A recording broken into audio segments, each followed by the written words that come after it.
quite a few of us have actually started antidepressants since this pandemic started. Everyone's mental health has been hit hard during the pandemic, but healthcare workers especially so. There are resources available for them and their families that may not be as utilized as they could be. A couple of us have gone on stress leave, a lot. City News spoke with an anonymous nurse in Manitoba as we're just months away from the 2-year anniversary of the COVID-19 pandemic in the province. So much has happened in the last 2 years that a lot of people feel helpless and hopeless.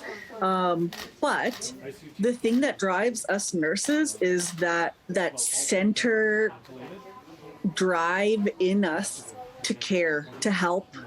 And then in that helping and caring for other people, our own mental health needs get lost along the way. Shared Health, along with the province's Psychological Health and Safety Committee, have been teaming up with experts to provide monthly wellness and health booster sessions for staff and their families to try and make working in healthcare during the pandemic more manageable, but the asset isn't being fully utilized. And for the live sessions, we've been averaging, in roughly 75 to 80 people per session.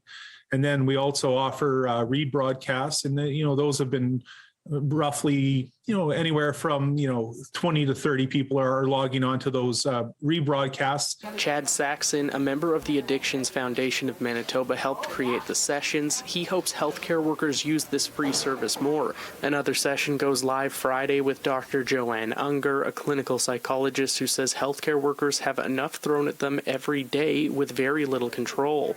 She hopes to be able to help them claim some control back outside of the healthcare setting. Is there times and places where we can ask for help, where we can ask from other people if there's something that they can do for us? And so again, walking through a tool that can help us be able to ask those questions of other people in our lives who may not be in our situation, who may have a little bit more resources in their tank to provide to those people who are working overtime in the healthcare system. The nurse I spoke to says she didn't know this resource existed. She says it's helpful and she will be tuning in on Friday, but this won't solve the root of the issue, which she says is poor communication from the province and a lack of understanding from healthcare management on what's really going on inside hospitals.